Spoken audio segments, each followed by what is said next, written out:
I-League 13 European match between none other than Golden Boys and Four Clovers and a Leprechaun.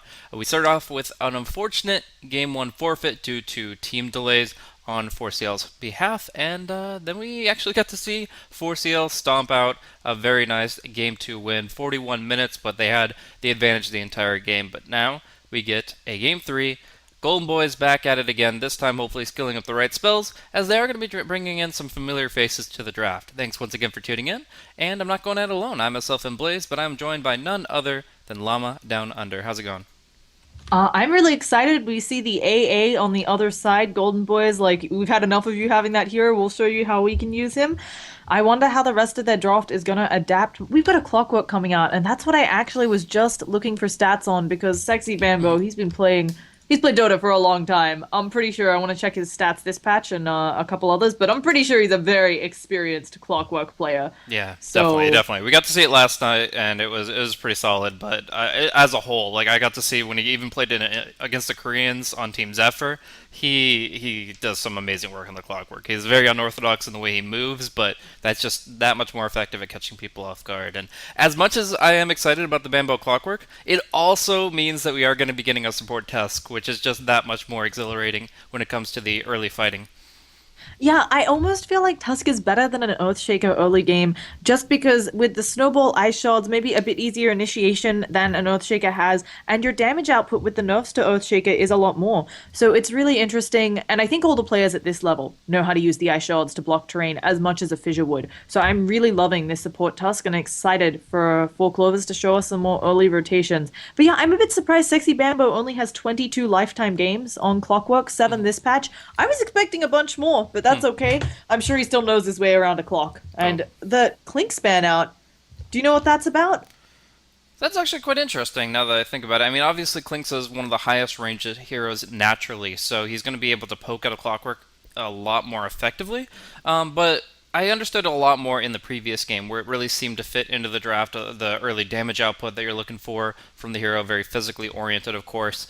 In this case, it just seems a little off the wall. Obviously, there's Strafe, a Chilling Touch synergy, where you can get a lot of really quick physical and magical damage out on a target, and that's a little bit scary, but all in all, I wouldn't say it's worth the ban unless they have a hero that is going to be facing some difficulty here. I mean, obviously, a Chen or Enchantress player would love to see Clinks banned in just about every game they play, but we haven't seen those heroes very much in the recent metagames. Yeah, it's also something Golden Boys have never run this patch. They've run it once in their lifetime. The only other hero I can think you kind of maybe ban it against is the Undying. You have to be careful with an Undying here, of course, against the AA. It's certainly something you can make work, though. But they go with the Jug on Golden Boys, and I like this. I feel like Jug is a hero who, at the beginning of this patch, maybe not picked too much, but as this patch has progressed, really fantastic. And yeah, I like him. I've seen him built a number of different ways. I've seen a lot of Battle Fury Jugs, actually. Mhm. Kind of hoping we get a bit more action-packed, but he's certainly a hero who can go late if you give him those farming tools. Yeah, I'm a little bit concerned about a couple aspects of the Juggernaut here. In lane against the Clockwork, there's a decent chance he'll be caught by a few Cog knockbacks, which the mana burn could be very detrimental to Juggernaut's early laning. And another big thing is if he isn't patient enough. Juggernaut going in to it on a single target and only slashing them down, if the Tusk is anywhere nearby and can get that snowball out, you can completely nullify that ultimate. So it's very important that he's patient, waits the snowball first, and then goes in and goes for that big Omni Slash. But the subsequent picks we're going to see here in Phase 2, we're going to see 4C&L pick up the Gyrocopter, and actually going to be the Wind Ranger here for Golden Boys. So another Chilling Touch synergy. You'll probably see Chilling Touch maxed out this game, but not that much synergy with the Darkseer. It really seems like they're just happy to have that hero in their draft no matter what, but they're not really emphasizing it too much with the AoE follow-up. Yeah, Darkseer, of course, rising to prominence this patch because of the number of shorter ranged or basically melee carries that are popping up. Gyrocopter, I kind of think of as a short range, poor man's ranged hero. Hmm. And certainly Darkseer can take advantage of that with Wall Vacuum. I really like this Disruptor, though. It's something where the kinetic field, if the Tusk rolls you in, the kinetic field, Static Storm, easy to set up. And it can synergize really well with Gyro and, of course, catch out the Windrunner, bringing her back. Jug, of course, can always spin out of the glimpse, though. So it'll be interesting to see how many kills. And, sorry, it's good against Darkseer, too. But a Bounty Hunter? What Ooh. patch is this? Yeah, I mean, I love the Bounty Hunter still, even in this patch. The track nerf is not as big as a lot of people made it out to be, but I'm not sure you pick it into a Tusk Disruptor support duo. Yeah. Tusk sometimes goes offlane with Clockwork as a duo, but a lot of the time you'll see him just roaming around wherever he's needed, and if the Bounty Hunter is putting pressure out on top, that's where you can expect the Tusk to be, with Dust of Appearance at hand. So I think there's some risk there. I mean, you've got to worry about the Ice Shard block and the Kinetic as well. I really don't feel like the Surge is going to be a get out of jail free card for the Gondar like it normally would be in this dual lane composition, the Darkseer Bounty Hunter. You still get the Iron Shell value, of course, when you're running around in Biz, but if 4C&L build up a good detection pool, I feel like it might be difficult for a Bounty Hunter to actually get on his feet, and he might just have to look around sniping couriers and staying away from that top lane. Yeah, the heroes also changed the way you have to play him because you have to do a lot more work early. It used to be that if you get a couple of harassments early, as long as you're working towards the 6, you're fine. But with the nerfs to track, it just feels like a bounty hunter has to do more everywhere since the track isn't as big of a goal anymore. So I don't know how this is going to work out, and I just realized the Disruptor, I just really like the pick. It also is a nice kind of block pick because they certainly could have gone for it on Golden Boys, because Tusk into Disruptor is, it's horrible. Absolutely, and the Darkseer Disruptor is something we've seen Golden Boys run multiple times recently, so seems to be a more favored pick of theirs, and the fact that now it's in the hands of 4C&L, it does kind of throw in the wrench in the works for Golden Boys. I want to see from 4Clover's lineup is just a lot of chase potential. Even with track movement speed and wind run and things like that, you've still got Glimpse, Hookshot Cogs, you've got the Snowball forward. You can chase these guys all the way to their base, quite literally. Like, you're able to really pursue to a great extent, and you're able to track them down and find kills of your own. So I feel like 4C&L are going to be looking to start fights on the right foot. If they can get something with good amount of burst damage here for their final pick, they can't go for the Queen of Pain, but any mid with early burst damage. Ooh. No, they go for the Bat Rider, but that still works. It's not early burst damage, but if you get a good lasso that doesn't get broken, then you are starting your fight on the right foot, and from there you can just run people down, string them out, and make sure that you turn one kill into 3 or 4. I'm expecting Lotus Orbs. Actually, I'm not. Okay, so I think Lotus Orb against Tusk is hilarious. Also Lotus Orb against Spirit Breaker. But sometimes something people go against the Bat Rider. It might just be a Linken's for a few heroes, depending. Because Linken's here also not the worst. And if you just go up for the Bat, could be interesting. Either way, this mid matchup, I'm assuming it's going to be Ningqua mid on the Bat Rider. I'm not sure who ends up coming out on top. I think as long as the Windrunner plays back, but the moment you take too many stacks, you just die. Yeah. Hard to call it right now. Yeah, it looks like it should be the Bat Rider kind of forcing the Wind Ranger back multiple times over, but it really, I think, comes down to the resources as well, the mana pool. If the Bat Rider is able to find good runes and keep the napalm flowing, Thug's going to be forced out of lane much more frequently, but it really comes down to how rapidly, I guess it's what the threshold Thug puts at for napalm stacks that he actually feels threatened. If it's one too high, then he actually might be killed off by the Bat Rider on expecting of his damage output with a good flame break. And if it's just low enough, then he should be able to kind of just waste the Bat Rider's mana, back off, and then reset with full potential, especially if he gets the early magic stick. Yeah, and I'm also wondering about how much work Saksa can get done here. Ice Shards onto a Windrunner. I mean, she does have Windrun, but you can definitely snowball Ice Shards and kind of block her out in that mid lane. So we'll see what her luck is going to look like. This mid lane could be terrifying. Bounty Hunter, though, maybe next time. If he has a better game than he did last, maybe he'll be able to get some mad work done. And this bottom rune is going to be sadness for someone. Yeah, it looks like everybody's going to get involved here for the side of the Golden Boys. They've got the Chilling Touch ready to roll, so we're actually going to look over at the top room where it looks like Pycat's just got this one dominated. Skylark wants to click it faster. It's going to be going to the Darkseer. That's going to be 2 bounty runes going to the Golden Boys, and that's a really good start for them. Pycat does have 3 Rocket Barrages. They're going to try to bring Skylark low. He does have a Healing Salve as well as potential Surge to skill up, so I don't think Pycat's got this kill. He really wants it, but he loses line of sight, and now he's under tower. Yeah, this is actually really nice for Skylark. I'm a little bit surprised that he pursued so far on Pycat because I agree with you. I think the idea there is you force Skylark to use out his salve. Not going to end up working. And EGM super far behind the tower. I thought maybe he was going for one of those aggressive wards, but I think instead just seeing if there was anything he could set up. Now we're going to see maybe next time make his rotation up here, but I absolutely agree with you. The fact that Bounty Hunter now can no longer have that cushion of a bad start. He needs to be involved. We're actually going to see some good double Iron Shell action, but a very smart snowball away from Soxa just pulls him out of an otherwise really bad spot. With Orb of Venom slows and the Iron Shells, that could have actually been a kill.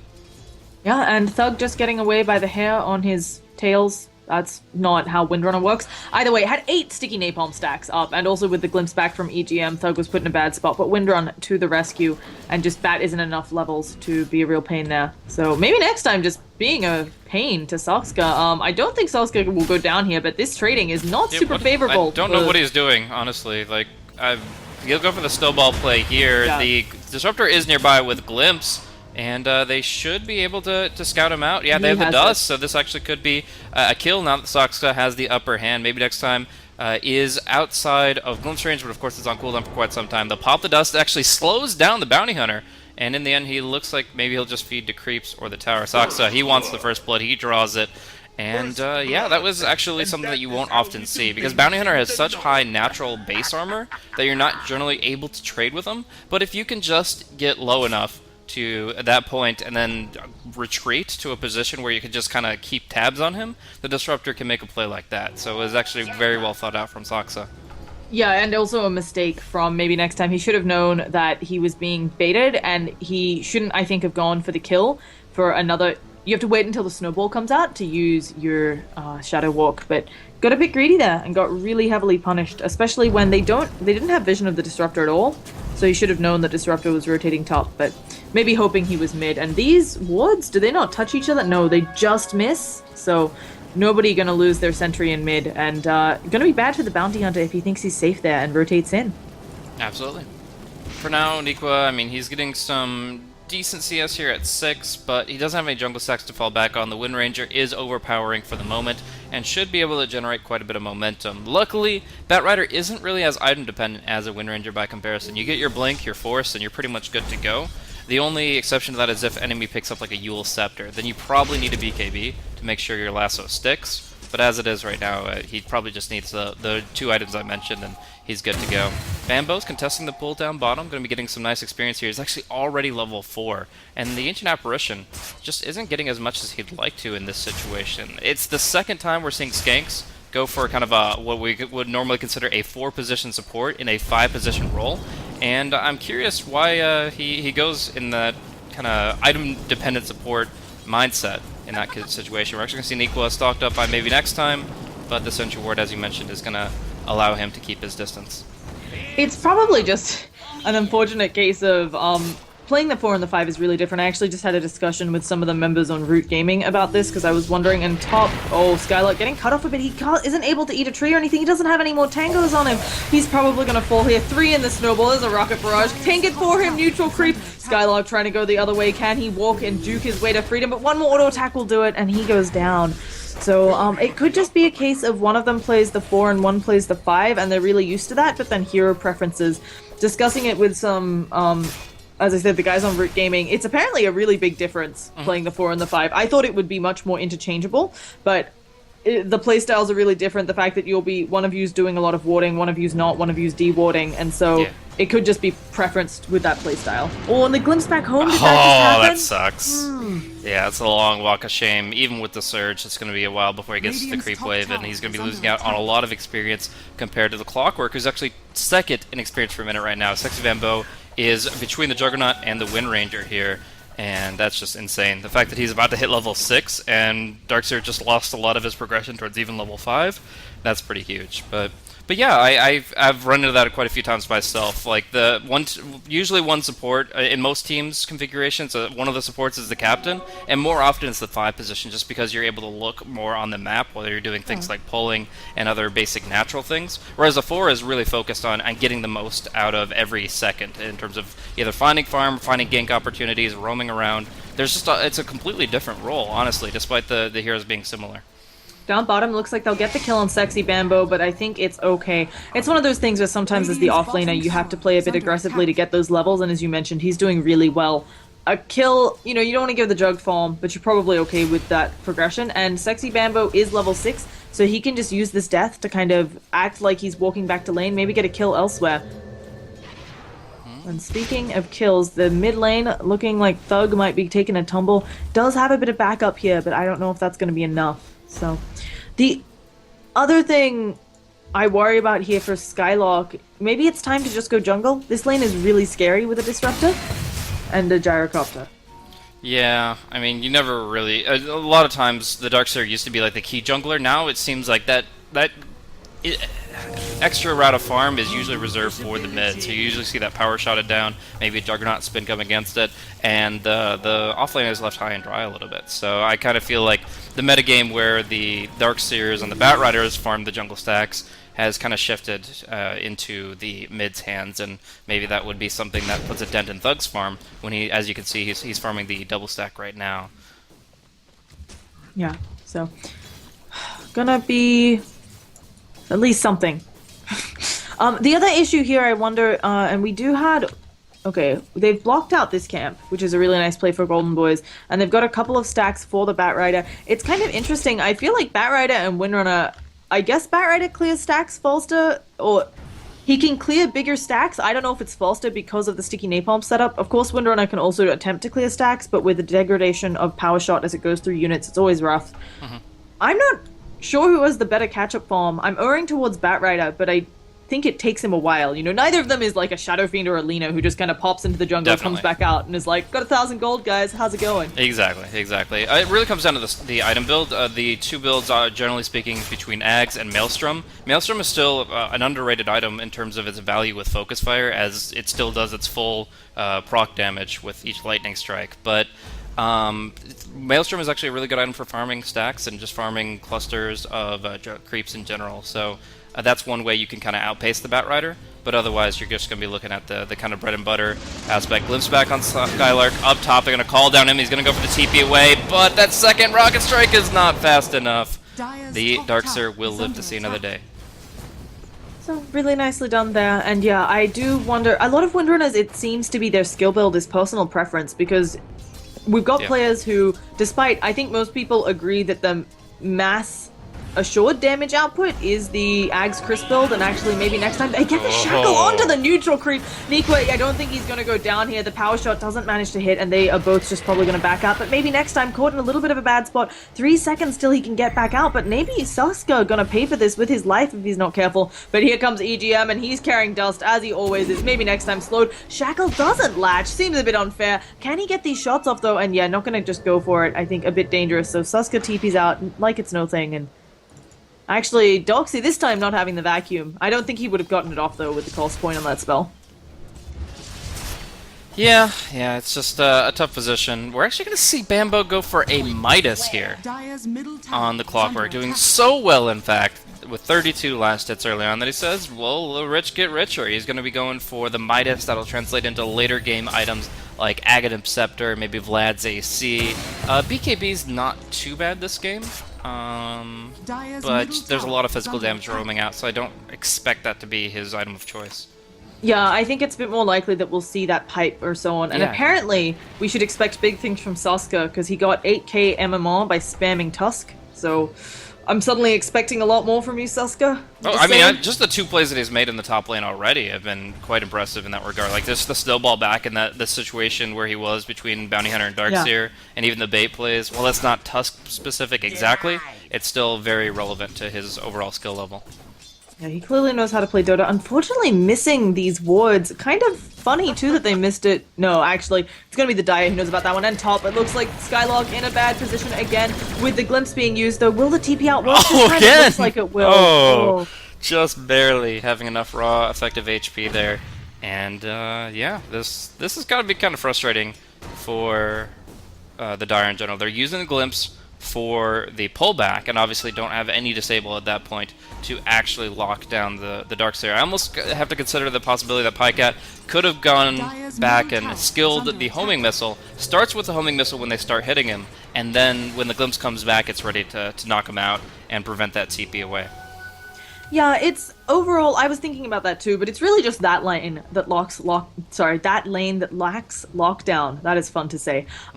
Because everybody else, right? You've actually got quite a few stuns on Four Clovers, and we can see Batrider and Neeko taking some stacks, and I don't think they should be worried overall. And forcing the Darkseer back. Well, yeah, you definitely want the kill to accelerate Pyket's farm. He's farming up a storm, so should be kind of okay with this. Now, Jug itemization, we said we saw the Midas on the clockwork. Not something I'm used to seeing, but if you're ahead, rich getting richer. I wonder what this Jug is going to go, because he hasn't really revealed anything other than the phase boots, and there's certainly options, but in mid, okay, I think Selkska's fine here, once again with the Sigil. Although he gets Thug on the wrong side, no TP support, so... Yeah, and you gotta be concerned about anybody rotating at this point, especially the Clockwork, who we haven't seen on the map at all. Like, he has got... I don't think he's thrown a single hook shot, honestly. No, he's he 0-1 hasn't. and 0 and happy for it. He's been just building himself up gradually. It's really interesting. I'm much more used to seeing the early hookshot play, which now we'll be seeing, not as early because he's level 8, but I'm very used to, you hit 6 on that offlaner, a sexy Bambo, you go, you make something happen, and then you wait for cooldowns, but instead, they're gonna kind of whiff on this kill, even though Batrider has his blink up, Thug, oh, they're gonna see him now with the ward, no, he's just out of range, and he gets the snipe onto Saska. Wow. Just the Ice Blast, Power Shot combined together there, just really nice snipe. I actually didn't catch that, but they were laying the groundwork for the kill, and he just says, okay, well, I'll dance off to the side and find the easy pick himself. Stack? Okay, no, he just dusts maybe next time? Okay, I definitely thought it was like a dust to glimpse him, which I would say is close to worth it, but yeah, not going for it. Maybe it had been too long for the glimpse as well, though, by the time he got up there, but... I think a big aspect of Bambo's timing is the natural aspect of Clockwork to be threatening once he hits 6. Essentially, everybody's looking for that Clockwork 6, just keeping tabs on when he actually hits that level, and then they are always playing as if he's going to hook them. And they pretty much just him being missing on the map and having that threatening presence could be a really big boon for finding those opportunities. And instead, he kind of hangs on to it, hasn't actually gone for any of those kills, and it's just been forcing the Golden Boys to play back a little bit. Skylark gonna be finished off here. Nice little flank with the Invis Rune from Batrider, and unfortunately the Sentry didn't actually scout him out. Pycat won't get hit by that Shackle, but the Ice Blast will be flying out here doing a lot of damage. A Power Shot threading the needle, and it looks like both of them will make it out away. Yeah. If that Power Shot had hit either, I think they would have shattered, but as you said, not getting that really painful. Sexy Bamboo is actually really prioritizing gold. I'm not sure if he wants just the the Blade Mail up early, or there's another item he's thinking of. I don't think Blade Mail's that good this game. It's good against Wind Ranger, specifically, but that's exactly one hero that you could probably find other ways to kill. So I wouldn't be surprised to just see him go for maybe like Magic One, Drums, Treads, but definitely for the Aghanim Scepter before like the 25-minute mark. Yeah, but he was choosing to Midas the melee creep over the siege creep. And so that generally just means he's going for gold. So I don't know what it's going to be, but we'll see maybe an item coming out of him. And oh, this Ice Blast is very liberal, trying to catch the snipe onto Batrider. I don't think it'll be enough, even if it hits. And yeah, Batman's like, I see it, I'm good. So nice pick there. But Thug gets the mid tower, and going straight for the Aghanims, it looks like, is Thug's preferred build. Yeah. So not farming as quickly right now, 5,700 net worth compared to the Gyrocopter, 6,300. But I mean, that's perfectly fine. As long as he gets the Aghanim Scepter when he hits level 11 around that timing, he can still put out a lot of damage, as we've kind of already seen. The Juggernaut is also really high up on the charts by points of comparison. And I think he's doing Battle Fury. It could also be an early Lincoln's. I don't think I've ever seen that on Jug, but I'm sure one has happened in the history of Dota.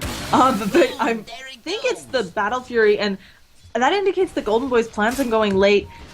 Other than the Bounty Hunter, I would agree that all their heroes are really great for that, and I guess you can argue Bounty Hunter can help out with that track, although he is only level 4 and very low on mana. Yeah.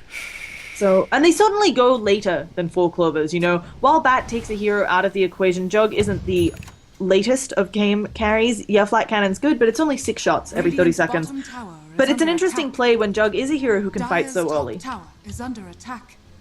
Yeah. Now, I would say one really good reason for the Battle Fury is the Gyrocopter would likely go for a Manta if the Juggernaut did not. Essentially, just popping the Omni Slash on the Gyrocopter, your key target. Getting the Manta illusions out will dissipate a lot of that potential damage, unless you have Cleave, in which case then you're able to spread that damage out, and it doesn't really limit your damage output. Yeah, it's also fantastic with the vacuum combo, right? You vacuum them in, you get off that Battle Fury, it's like a really long cooldown Sleight of Fist. I don't know what I was trying to say there, but basically I'm saying there is some synergy here. It's not all just for the farm, but it's certainly going to help to accelerate Jug's farm, and if he can keep up with or even be ahead of the Gyrocopter, he does become a harder carry. He needs to probably work towards, I would guess he's going to go Sanjin, Yasha, maybe Scotty afterwards, just to make sure he's a bit tanky, because there is a bunch of damage he needs to withstand coming out of 4 Clovers. Yeah, most definitely. And I think, yeah, it's kind of a fighting item as well as a farming one. It should be able to do pretty much everything he wants to this game. And in the case that they might be able to run up to a Gyrocopter stacks and contest it, it's going to be the key item that allows them to actually take that off the board. But right now, Pycat seems in a pretty good spot. He's going to be flacking down this wave. The Sentries have stocked the stacking. A very nice usage of the Sentry Ward from the Bounty Hunter. He actually hid inside a completely invisible position. There's no way you can get line of sight on that. And drops down the Sentry to make sure that he blocks off the spawn. But Pycat's already got so many Ancients that he should still be in an okay spot. Yeah, another interesting thing. Darkseer, gotta enunciate that one apparently, is working on, he's got his mech finished up. I think Blink Dagger could help them. I don't know, neither of these teams seem to want to fight. We're at 5 kills in 16 minutes. I do feel like the early game is definitely to 4 Clovers. Still really surprised, unless I've missed it, we haven't had a hook shot. And it was the early 4-star from Clockwork. Yeah. Oh, that's for the Batrider, actually. Double 4 stuff on the Batrider, pulling people out of that's position is really solid. And of course, naturally, it's good for maneuvering around your own cogs very quickly. And if there's a misplaced ice shard, always saves your life. And there's the first hook shot of the game. Going out onto AA, it looks like Skank is going to go down. Ice Claw's missing as well, but the power shot, he's got the debuff on him. Can they get enough damage? They get the return kill. And for Clockwork, not really worth it. No, I mean, that's a solo kill in the AA. AA doesn't get part of the track gold, but the other, at least the Bounty Hunter does. Wind Raider was pretty close on that range, so either way, they get a nice bounty out of that. Wind Ranger about to finish her Aghanims, and Bounty Hunter just now hitting level 6. He's ready for the fights to start. This has been kind of actually a really good thing that Golden Boys have held off this long without fighting, because now they get the extra value. But we're going to see the nice little call down here with the lasso, and Kaiser going down before he can get a single spell off. Yeah, very, very sad day. But that's what Lasso does. And yeah, Boots of Travel gonna be up on Batrider. Imagine for him, as you mentioned, 4 Staff coming out next as well. And Gyrocopter's got his Sanj and Yasha, Helm of the Dominator, so he is just gonna be farming up a storm. Could just be that they're waiting for some of these peak items before they fight. And an early gem, I love this. That is extremely early. You can't really put that in the Clockwork because he dives so deep with his initiation. You can put it on the gem, put it on the Batrider, and he's good with the Firefly counter warding, but he hasn't built tanky particularly either, so I feel like the second you show that, you're either going to have to bounce it back and forth between the base and your inventory, or you're going to expect the rating to be gunning for it. Which isn't the worst. You can definitely do, it's not how you maybe want to play, but you can certainly do the, like, I take the gem out for a walk, I leave the gem back at home gameplay. I do think it's nice to have it up, and as you said, if Clockwork gets a bit tankier, maybe if one of the supports is going to be playing a bit safer, you can have it out and really do work on this Bounty Hunter. So maybe next time his game is about to get a hell of a lot rougher. Now, something I'm really surprised by is maybe next time is being given farm priority. We already discussed this a little bit, but I really think the AA now should get it. Maybe next time has enough money for, like, the next 15 wards. That number was not correct.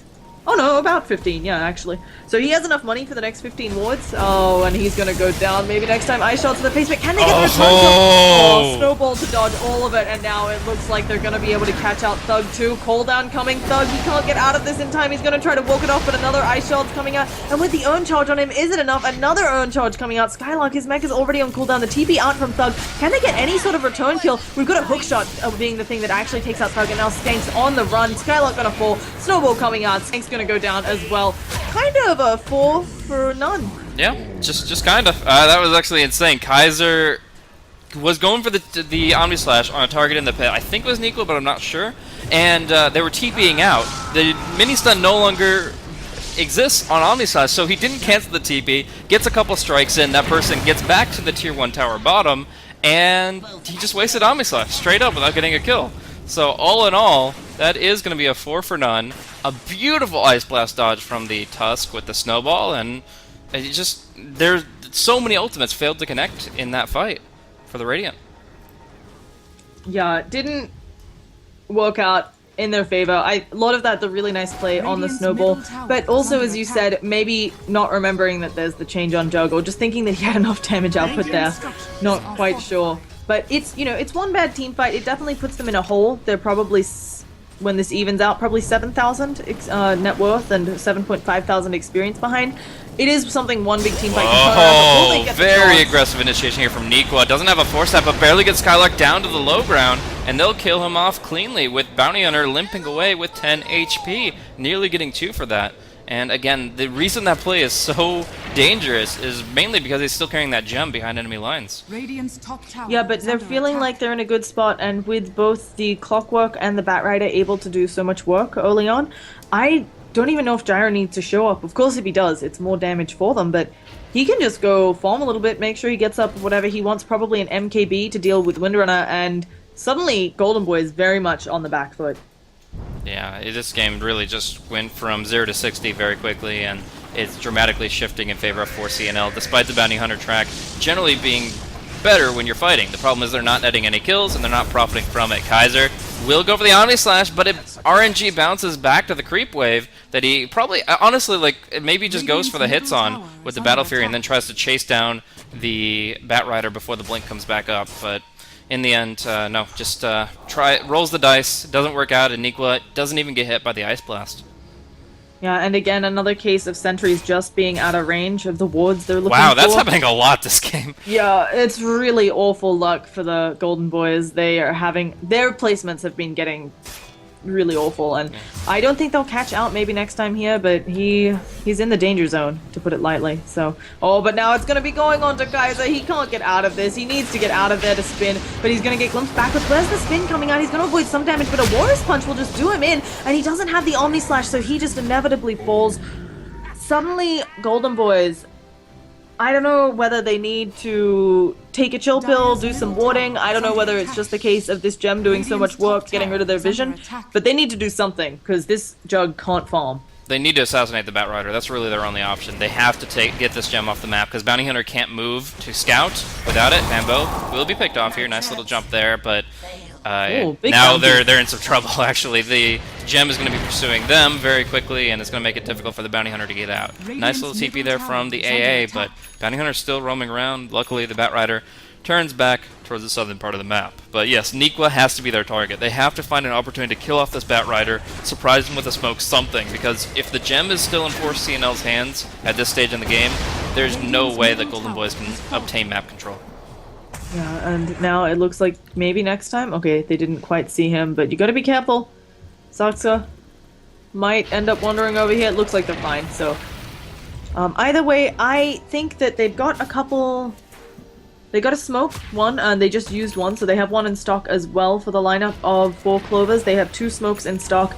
If they can, as you said, you're going for the Batrider, but you might just be ready to take anyone here, and they've dusted up maybe next time. He's going to fall. They've used the Static Storm, though, and this might be Golden Boy's time to fight, because knowing that the Static Storm is down, yeah, Pycat still dishes a lot of damage, but you've got a slight advantage, and here comes Kaiser. There's the Omni Slash. It hits a couple neutrals, but he's going to get it, and the Ice Blast, it's going to... I think Pycat ends up splitting here. They've got the track kill, but here comes in Nikwa, and he's doing a lot of damage. Thug is off the map. Do they have enough with this wall? People keep walking through it, and Nikwa, he gets to be hook-shotted on instead of Thug. Thug's still trying to wander away. I think Thug is inevitably dead, but at least they get something there. They've gotten the Tusk. Can they do anything to Nikwa? No. It looks like he's going to stop the TP as well. Where is his team support? And Kaiser just looking to find his way out of this team fight. He's like, nah, guys, I'm out. It's a 2 for 2. Favorable for Golden Boys because they're so far behind, but again, they didn't get that raid boss in the Batrider that they need. Yeah, and of course it all started with the Bounty Hunter pickoff, which it's the exact opposite of his intentions here. He didn't even need the gem to scout it out. He essentially just put out the track, went invis immediately, and EGM just predicted where he must be based on that track coming out.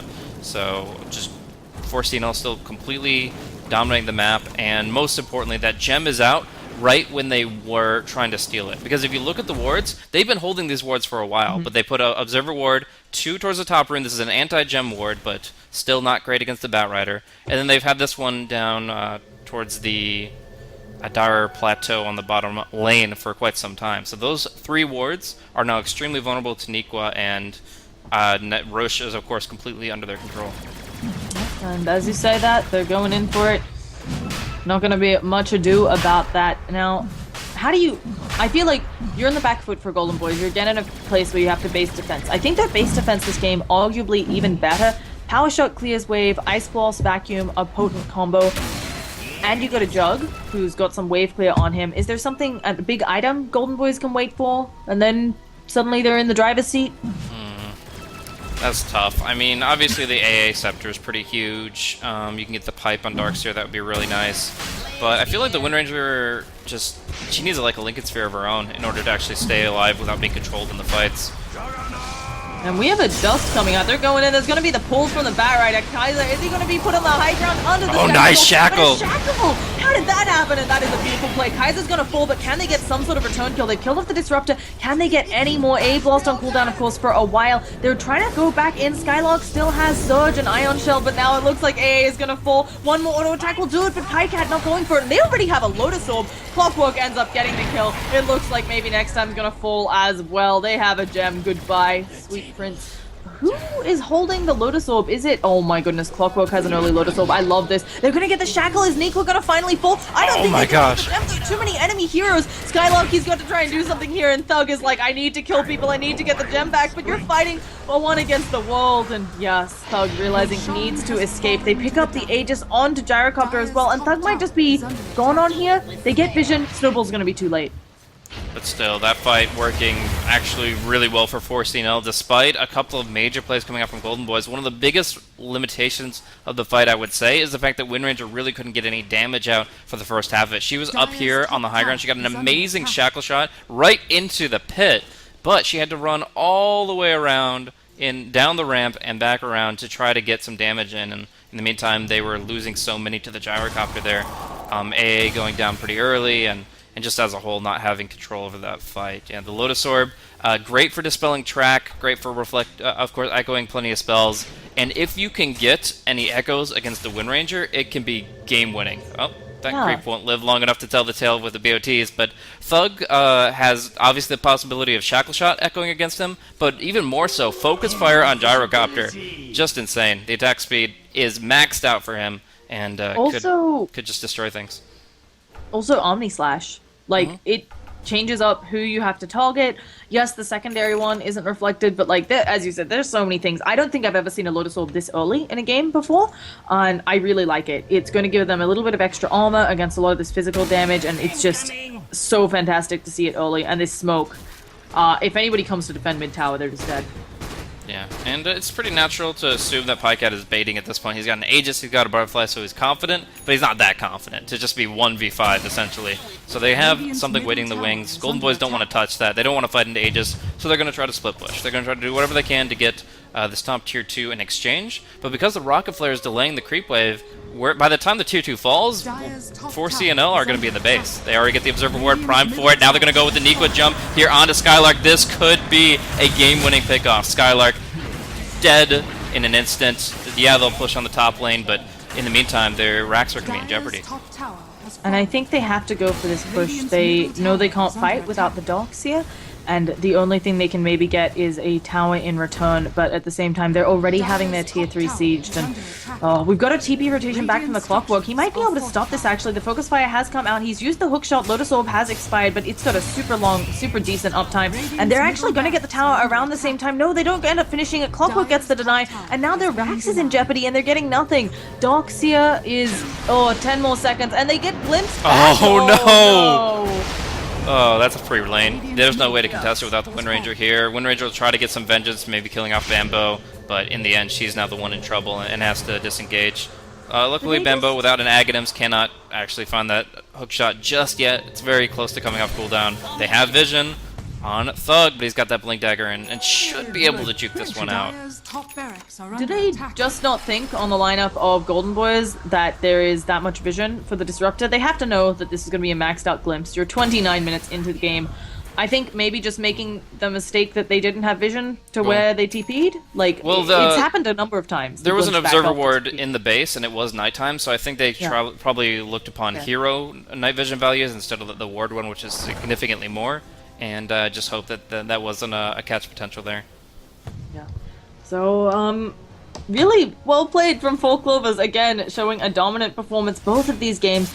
And I really have to say, I don't think they were favored just because they haven't been taking as many games as Golden Boys, but both teams having some roster shuffles and Four Clovers coming out on top. They are 13,000 gold ahead, sorry, and almost 14,000 experience ahead. Yeah. This is... Nico also has a Ghost Scepter, so you only slash him, he's just kind of like, whatevs, team. I'm gonna not Omni Slash, though. You try to do damage to him with the Windrunner, and it's not gonna work out. Yep. Sorry. And I would not be surprised if... Yeah, and I would not be surprised if he actually went for the full E-Blade here, and that could just make it so that anybody that's Omni Slashed or Focus Fired will just be perfectly fine. There's not enough magic damage to make up for that E-Blade effect, so Nico could really just be the saving grace for any one of his allies at that point in time. Tier 2s will be traded out, but now it might be the final fight up here. Ice Blast going to come through the vacuum, pulling back Nikwa, but he's not going to be shattering. They don't have any follow-up, and Thug is just trying so hard to get in position. Now he blinks forward, but he has no trees to shackle to, and he just gets Walrus Punch. They drop 2 ultimates for it, but that's enough with 1 core hero. Yep. Now she's going to have to buy back an Ancient Apparition. I don't think he has that option. He'll be going down with the Glimpse back. It's really... I don't know, it feels like Golden Boy is just having a lot of trouble taking the engagements they need. They definitely did a decent job, I think, with the trade top, but then with the Glimpse back, just really owning them. And now the Observer Ward in base again. Nico's going to be able to get off a good thing without a blast. Not sure how they hold. They do have Vacuum Wall, but here is the blast. There's going to be a second forced off. No, not quite here yet. There's the Wall Vacuum combo. They're getting nice damage, but again, the Ghost Scepter comes out, and there isn't enough magic, and now Skylark, he's on a bit of trouble. Nico does actually go down. Gem is on the deck, but they're forced offing people around. They're just playing around the lineup of Golden Boys, and I don't know if they'll be able to find somebody else. A glimpse over to the side. Again, the shackle, it latches onto Sexy Bamboo. They know about this, but the high ground, she's missing so much. There's going to be the cooldown, and with the Lotus Orb, no one can touch Sexy Bamboo. Skylark's now in a lot of trouble. The gem is on the deck again. Doxia goes down, and now it's Windrunner against the wall. We got buybacks, but let's see if they can hold at all. Pycat running around with that MKB. Nobody can hit him, and he is hitting everyone. Yeah, and Kaiser just chased down the Disruptor that entire time. He was just running out, he spun the Glimpse, and then he was just trying to at least kill EGM in the process there, but wasted his entire time. EGM eventually just TPs himself away, and of course he's got a Ghost Scepter now too, so does not contribute to the tail end of that, and they do expend a total of 3 buybacks for none.